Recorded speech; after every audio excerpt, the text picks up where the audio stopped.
Bonjour et bienvenue sur la magie des étampes.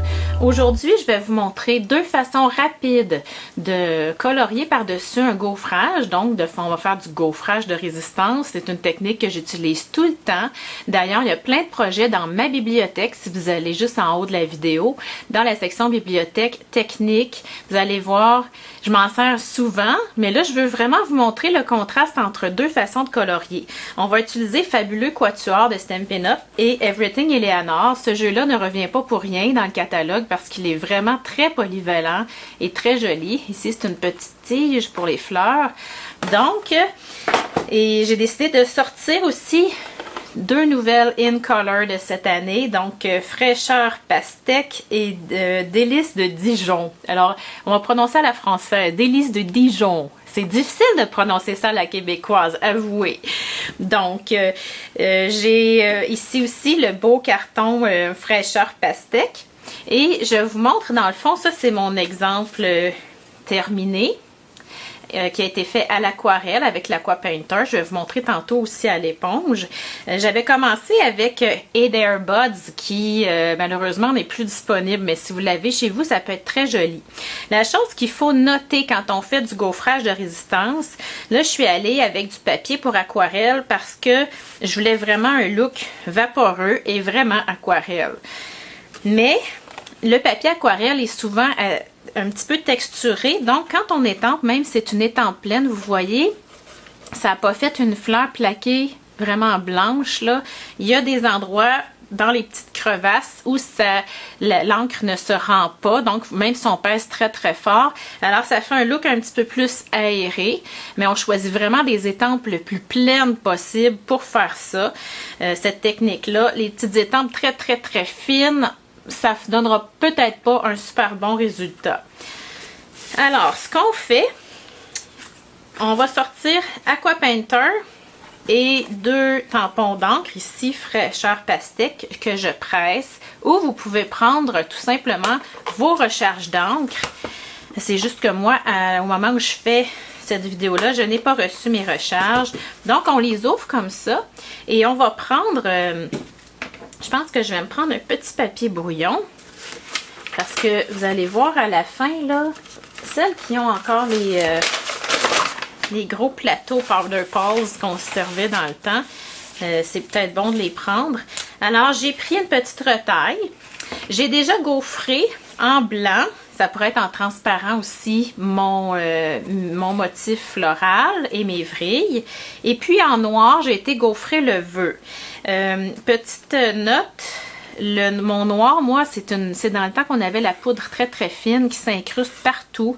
L'embossing body, là, c'est pas un luxe. Puis même passer là plusieurs fois parce qu'il y a encore plein de petits picots qui se sont infiltrés. Alors le papier pour aquarelle qui est un petit peu touché à travailler avec les poudres à gaufrage. Donc, je recommence par faire le noir parce que tout simplement, ici, je vous montre, il y a la règle des tiers qui existe, donc ça aurait été beaucoup plus balancé si mon vœu avait été au tiers, le premier tiers du bas. J'aime pas qu'il tombe pratiquement au milieu. Donc, là, je me suis dit, la prochaine fois que je vais faire ma carte, je ne garderai pas le vœu pour la fin, je vais le faire en premier. Et après, j'ai ajusté où j'ai tempé autour, ça va être plus joli. Je l'ai fait sur ma retaille également. Donc, je prends mon Aqua-Painter, l'Aqua-Painter qui a un réservoir pour contenir de l'eau. Et je commence par ma couleur la plus pâle. Je vais venir un peu au milieu et là, je vais presser sur mon goulot pour m'en venir à peu près à très très pâle comme couleur. Pour aller joindre au milieu, je veux que ça soit pâle. Malheureusement, mes petits picots noirs de poudre vont paraître. Je ne peux pas y faire grand chose, là, il est trop tard. Mais je vous avertis chez vous. Et là, je vais dans la couleur la plus foncée. Et avant d'aller peser sur mon goulot, je vais faire mes deux extrémités. Et après, je vais aller peser un petit peu. De toute façon, la couleur va migrer dans le jaune aussi. Jaune dont j'oublie déjà le nom. J'ai tout le temps un petit peu de misère à retenir. Donc, voyez-vous, ça se mélange. Et j'aimerais ça laisser une zone un petit peu plus blanche. Des fois, c'est plus facile que d'autres, là. Donc, je ne veux pas que ça coupe à rien. Alors, quand j'ai presque plus d'encre, je vais faire cette petite section-là. Alors, c'est aussi simple que ça. Ensuite, on peut faire notre retaille pour l'enveloppe.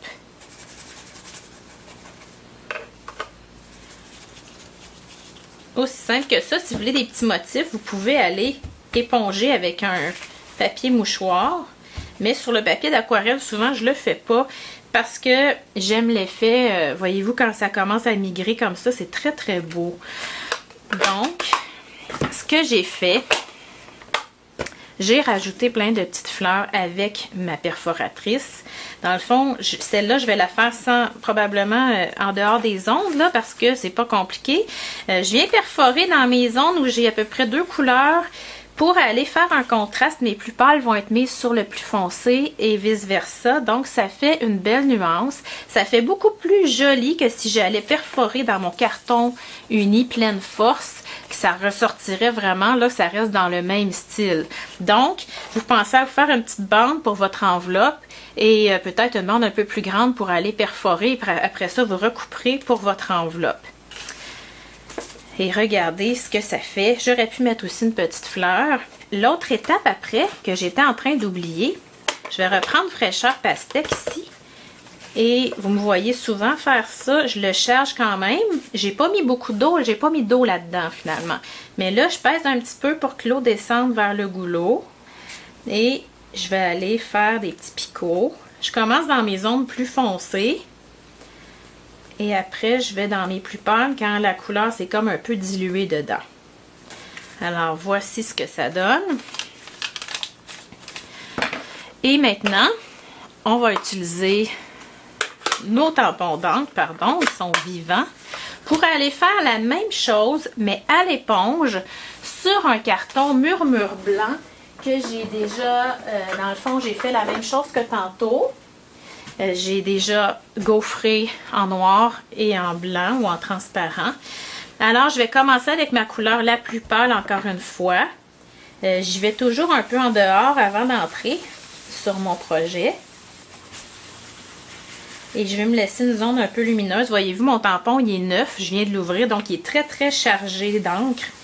Alors, il faut vraiment y aller un petit peu à part sur notre papier. Et là, quand j'ai fait ça, je m'en vais dans Fraîcheur Pastèque. Et je vais aller jouer avec mes couleurs. Et plus j'en mets, plus mon motif ressort. Mais je veux quand même garder une gradation entre mes 2 couleurs. Ça, c'est la façon, je dirais, pas plus rapide que l'autre, là, mais une façon où on est peut-être un petit peu plus en contrôle de où est-ce qu'on applique l'encre. Voilà, quand on a terminé, on vient essuyer le gaufrage pour aller redonner le blanc. Et, oh, j'avais oublié de faire mon enveloppe. Je voulais pas nécessairement, je fais attention, hein, j'ai pris la même éponge, donc je ne vais pas aller mettre de rosé dans mon tampon jaune. Donc, vu que j'ai terminé, je vais prendre l'autre côté de mon enveloppe, de mon éponge, pardon. Alors, encore là, je pourrais laisser ça comme ça, ou aller faire des petits picots.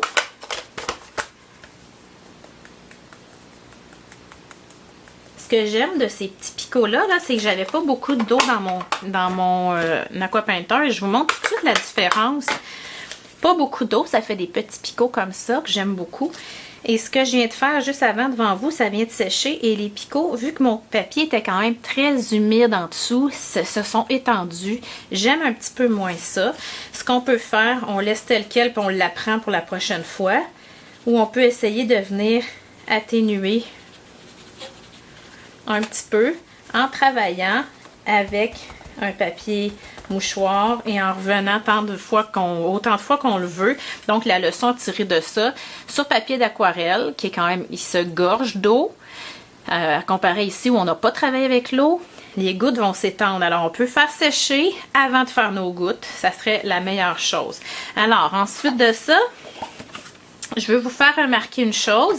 Autant je dis que quand on utilise les encres et qu'on les dilue, ça peut faire un changement avec notre carton de fond. Ici, ça ne l'a pas fait. Ça l'a fait davantage avec ces 2 couleurs-là que j'ai mariées ensemble à l'éponge. Je pense que ça peut être quand même beau comme base de carte. Mais écoutez, vous pourriez même y aller dans le jaune ici, là. Délice de Dijon. Je vais finir par la prendre. Donc, regardez, ça serait très joli également. Vous avez le choix finalement. Et même aller dans Ocre Roussillon, je suis certaine que ça serait très joli. Alors, vous avez deux façons, vous allez voir ça complété sur les photos, deux façons différentes d'aller colorier et de faire des beaux projets. Servez-vous de ces techniques-là sur vos pages de collimage aussi. Pour vos petites étiquettes de Project Life, ça serait super joli de faire des choses comme ça. Alors, j'espère que vous avez aimé et je vous souhaite une très bonne journée.